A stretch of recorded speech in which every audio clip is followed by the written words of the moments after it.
pai de 2 filhos, Luiz Felipe e Ana Olívia. Casado, sim, com Jaqueline. Formei em farmácia na UFOP, em Ouro Preto, e fui graduado na UFMG, em Belo Horizonte. Todo mundo dizia que eu ia ser engenheiro, porque eu dava aula de matemática, eu era um matemático, né? Mas, por coisas do destino, né, eu vir a ser um farmacêutico bioquímico posteriormente. Bem, quando eu formei, eu vim para trabalhar aqui em Coronel Fabriciano, num hospital e num laboratório particular, e durante esse período eu conheci minha esposa. Desde o momento que eu vi a Jaqueline, eu fiquei sabendo que ia ser minha pessoa o resto da minha vida. E do momento que eu conheci a Jaqueline até o dia do nosso casamento foram 8 meses. Ser pai para mim, antes de ser pai, né, quando o Luiz Felipe ainda não havia nascido, foi que nasceu a vontade de eu montar a minha empresa, porque eu não queria que ele passasse as coisas que eu estava passando. E apesar de não me julgar preparado para ser pai naquele momento, porque foi logo praticamente 1 ano depois do meu casamento, eu fiz de tudo para conseguir montar uma empresa e viver minha vida por mim mesmo. Eu abri um laboratório no Coronel Fabriciano em 1983. Um pequeno laboratório de 40 metros quadrados, mas um laboratório que trabalhava com uma qualidade muito boa de serviço e evoluiu, né? Um laboratório hoje tem 1.500 metros quadrados, tem 36 funcionários, tem várias filiais, entendeu? Que saiu dali. E a vontade saiu daquele momento que eu sabia que eu ia ser pai, que eu soube que eu ia ser pai. Naquele momento eu me desdobrei, falei, agora ou nunca. É tudo mais difícil, né? Porque não tinha tecnologia ainda que tem hoje, né? E a pessoa tinha que ter várias informações que ela não aprendeu na escola. Ela tinha que pegar aquilo ali no mercado por ela mesma, tinha que buscar informação por ela mesma para formar uma equipe, formar uma empresa e ficar constantemente em evolução, entendeu?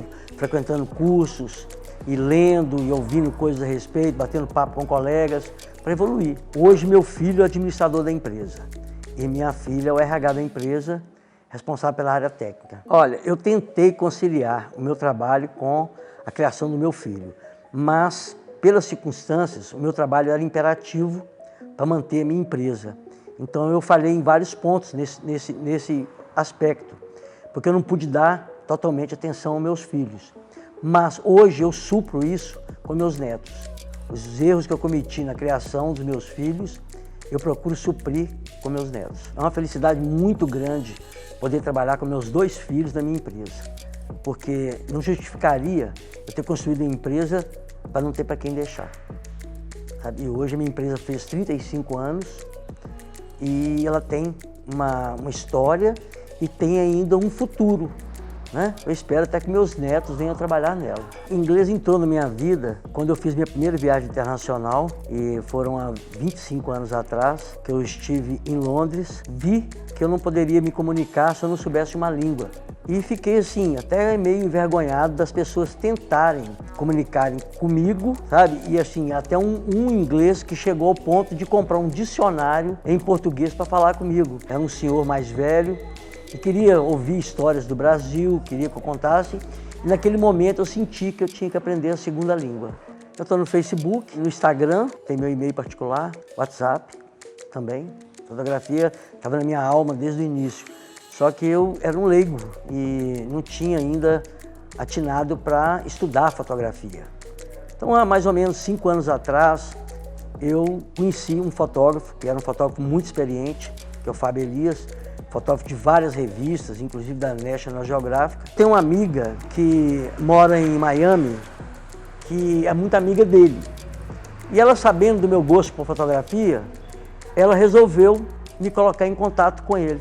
E nós tivemos um contato por telefone e marcamos essa viagem para Guatemala, para fazer uma experiência, se ia dar certo, a nossa convivência, tudo. E, por incrível que pareça, hoje ele é meu padrinho, né? Ele é um amigo que praticamente a gente conversa todos os dias. Antes de eu vir para cá, eu estava conversando com ele. Cada vez eu me sinto mais com concepções diferentes de olhares, de buscas, sabe? Do que eu tenho realmente vontade de fotografar. tem que estudar muito, né? Você tem que saber operar o instrumento que você tem para fotografar. Mas, assim, o mais que você aprende mesmo é em campo, fotografando ao lado de fotógrafos de renomes, e eles vão te ajudando ali na sua visão.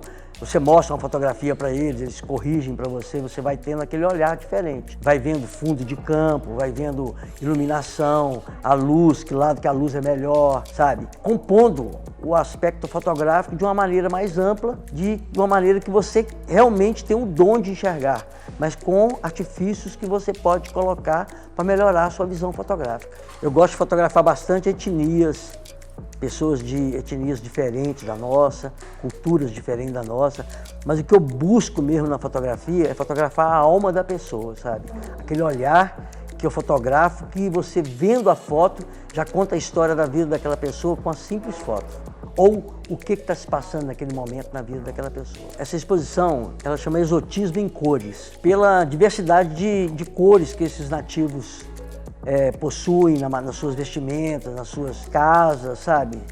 E também, né, são 3 países fotografados.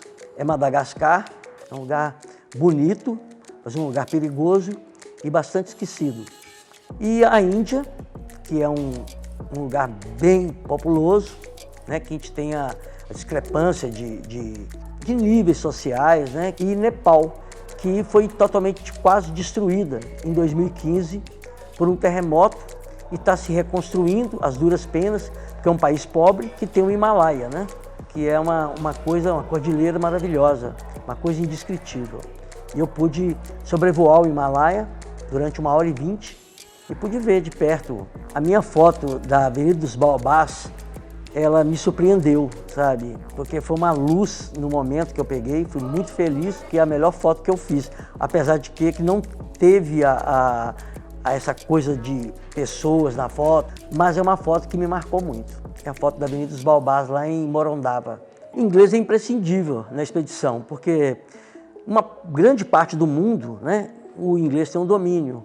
E é uma maneira de você de comunicar.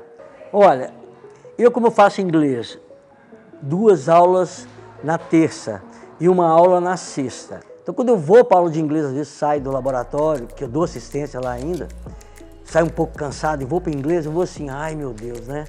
Mas quando eu saio novo, renovado, com as coisas novas que eu aprendi e com a manutenção do inglês que eu estou fazendo. Sim, meu filho é formado em inglês, minha filha faz inglês no ISA e meu neto também. Aí eu estive nos Estados Unidos, no ILS, levei meu filho para estudar comigo, fiquei 1 mês e pouquinho nos Estados Unidos estudando inglês, lá em São Francisco, na Califórnia, mas eu não tinha base de inglês.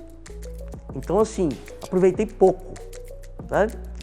E aí fiz curso com alguns professores particulares e até o dia que eu descobri o ISA, há mais ou menos 2 anos e meio atrás, mais ou menos, e fiz uma prova lá, e a professora Luciana me deixou meio assim, sabe? Porque ela falou assim, não, você vai entrar no W2, porque você tem vocabulário, mas você está faltando umas lacunas no seu inglês que você tem que preencher para fazer uma compactação, para você ter uma base de inglês. E aí eu fiz o W2, fiz o W4, fiz o W6 e agora estou passando para o W8. Claro que sim, claro que sim. É uma maneira de você conhecer, por exemplo, conversar com pessoas de fora, você agrega valores que você nunca ia imaginar, nem se você lê um livro, nem se você vê um filme, é como se você agregasse um valor pessoal de conversar em inglês com a pessoa de fora. É muito diferente. E hoje em dia também, falando em filme, né, eu uso ver os filmes todos em inglês. Eu não uso português. Eu tento entender tudo com inglês. Olha, eu escolhi o ISA, foi com uma recomendação de uma pessoa. E eu fui para ver, né? Mas aí o que me ganhou no ISA é a metodologia do ISA, que eu acho que a metodologia do ISA te obriga a você desenvolver por si mesmo. Você não tem que ficar pegando bengala para depois você desaprender. Então o ISA, quando você aprende, você grava, porque você aprende por si mesmo. É uma maneira de você aprender por si mesmo. Eu achei bem interessante o método do ISA de misturar turmas de níveis diferentes, sabe? De ter conversação antes da aula e no final da aula, sabe? E da disponibilidade dos professores a qualquer momento. sabe, que você necessita. Então achei isso muito bacana no Wizard. Wizard, você bilíngue.